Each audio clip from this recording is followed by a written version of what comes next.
Good morning to all my friends and family, and welcome to Jim's 5 a.m. Club.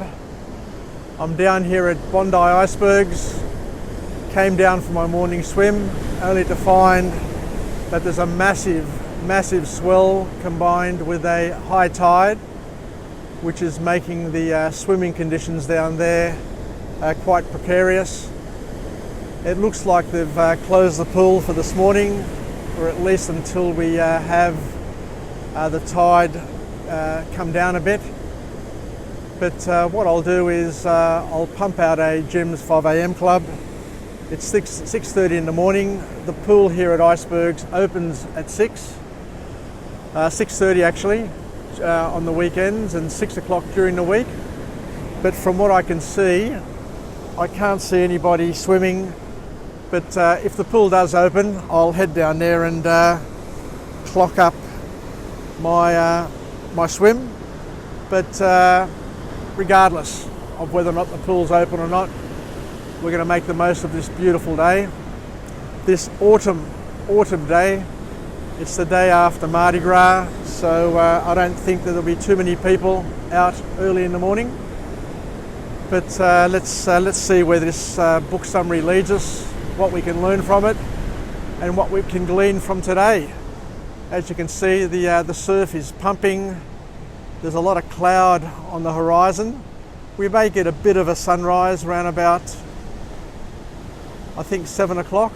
We'll see what it's like, but there is thick cloud there on the horizon. But if it does look spectacular, I'll swap across and try and pick it up for us on the video cross. Anyway, today's book summary is entitled The Achievement Habit by Bernard Roth. The Achievement Habit by Bernard Roth.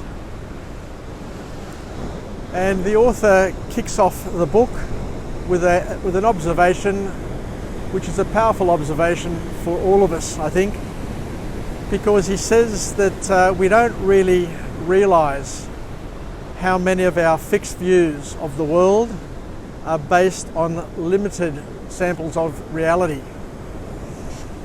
It's a powerful point, because what he's suggesting is that each and every one of us have experiences that we gain through our daily experiences or our daily quest in life.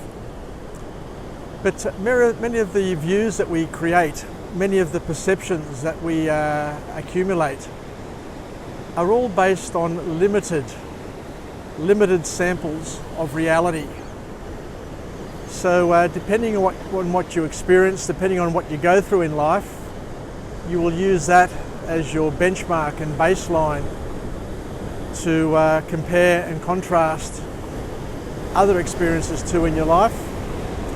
And I guess if you have a few bad experiences, then you'll end up using those as your measuring stick, which could be quite limiting, because life is beautiful, life is great, and we mustn't give up on hope, we mustn't give up on love, we mustn't give up on friendships, and we've got to basically look for opportunities to continue to grow and develop, and to make the most of what we have available to us.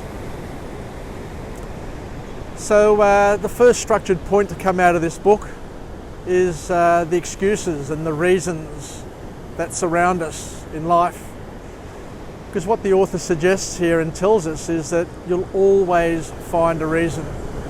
The brain will always scan the environment and find a reason. Look at these waves coming in. Look at these massive sets. Unbelievable. They're at least 2.5 meter waves, and a lot of power behind those waves. So the author here says that you'll always find a reason. People will always find a reason to love you, to accept you, and other people will always find reasons to not love you and not accept you and find excuses to do or not do things with you. So reasons, according to the author here, are just another form of excuses. So one of the key elements to come out of this book is that we need to stop looking for reasons. Your mind will always find a reason, so stop looking for reasons everywhere is the message, because they block you from making decisions and actually change your behaviour. So it's an interesting sort of aspect, and it's an interesting sort of view of the world. And the author goes on to say that the reasons we assign to certain events in many ways are just correlations and not causations. And you see a lot of it. You hear a lot of it, especially now with social media and the conspiracy theories that people seem to dream up. And as my spiritual father tells me time and time again, that the beauty of science is the ability to be able to prove and find causation. And just because something has happened doesn't mean that it's being caused by the event that went before it. In many ways, a lot of these things that happen are just correlations as opposed to causations. So an important lesson for all of us is to be able to sit and think and understand that a lot of things that happen in the world, a lot of things that happen in our days, are all based on correlations as opposed to causation. I'm up here on the deck here at Icebergs, so won't be much action here for the next couple of hours, so I'll pump out my 5 a.m. club and just get a different angle to try and continue to make it interesting. So the author then also talks about the importance of the vocabulary and the language we choose to use to describe our day, our events. And a simple change, according to the author, can make a massive change to the way we see the world, and can turn a problem view into a solution view. And the author there goes on to say that every time you want to say but, that ugly word but, I love you but, I want to go out but, I want but, every time you hear that word but, according to the author, is an invitation to change it and to turn it into an and.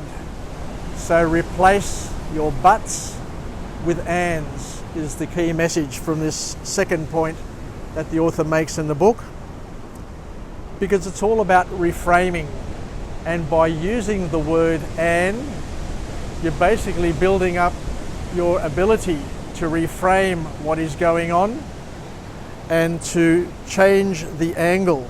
You're changing the angle from which you're looking at a problem and providing yourself with an opportunity to see potential solutions. So the second point to come out of this book is the ability to reframe a situation, reframe something by just changing the angle and changing the way, your perspective and the way you're looking at it.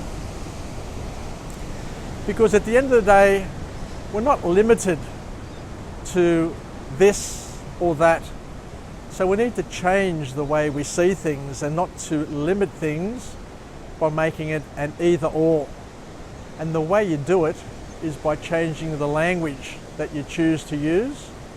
And as we said, instead of using but, use the word and.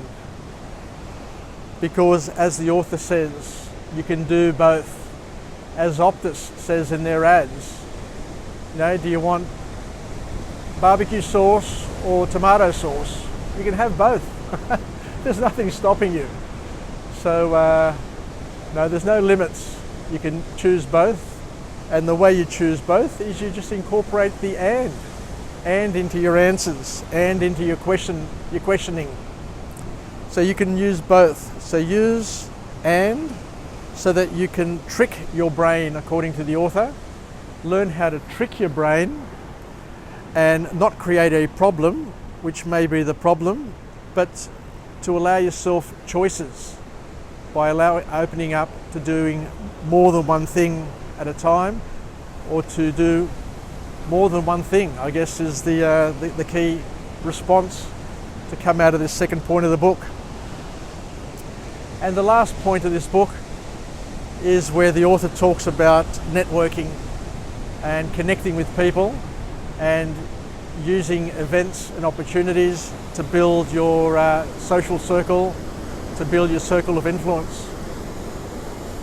And the author here talks about the importance of forgetting about the term networking. Networking is a negative sort of term. And what the author here suggests is that instead of networking, you should be spending more time just connecting with people and identifying the common elements that you have with the people around you, and to try and build friendships as opposed to bullshit networking sort of contacts. That used to be big in the 90s, the 2000s. You know, I'm going to a networking event where you just hand out business cards and you connect with people at a very superficial business sort of level. But the world's moved on from there now. Now with social media, there is an opportunity to connect a little bit deeper with the people around us, and to see people as friends as opposed to just simple connections.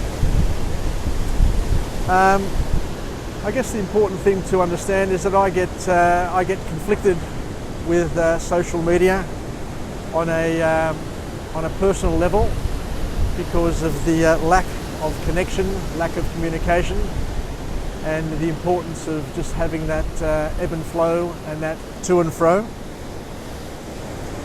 So for me, I've gone through a process over the past few months since New Year's of reducing the connections that I have on social media in order to have more meaningful connections as opposed to the ones which are just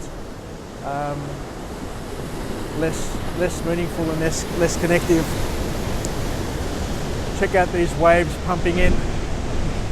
It's just a powerful way to start the morning, and an awesome way to start the day. And it's a typical way of a Sunday to come down here, but I just do feel a little bit deflated given that I'm not going to get an opportunity to get into that pool and swim my 40 laps. So I guess the final perspective here from this author is to come from a perspective of abundance to friends and family, and to share your wisdom, share your ideas, share your knowledge, and with a mindset of abundance, it will come to you, it will come back to you many times over. So I guess that's about it from me. So let's have a little glance at this beautiful but clouded sunrise. It doesn't matter, it is glorious. And one of the things that I absolutely love about this vantage point here at Bondi Icebergs is that the view, the experience is different every time I come down here. And this variability, this autumn variability that we experience here in Sydney is just magical. So I think I'll finish up now with this 5 a.m. club with a positive affirmation. I'm alive, I am well, and I feel absolutely great. To my friends and family, stay connected, stay relevant, stay reasonable, and most importantly, let's take some lessons from this book summary today. The Achievement Habit by Bernard Roth, and basically make the most of this morning, make the most of this day, because this day will never ever return. whatever we do today, whatever we achieve today, will be something that we'll be able to lock in and lock down, and will be part of our memory bank and the opportunities going forward. So let's make the most of it. Geez, that sunrise is beautiful. Check it out again. Oh, I just can't get enough of it. So I look forward to coming to you again from a different location with a different message, a message of empowerment, a message of growth, where we can be the wind beneath our wings and also live, learn and pass it on. Yasas, Saskereto from Jim's 5 a.m. Club. Vilakya. And until we chat again, bye for now. Ciao.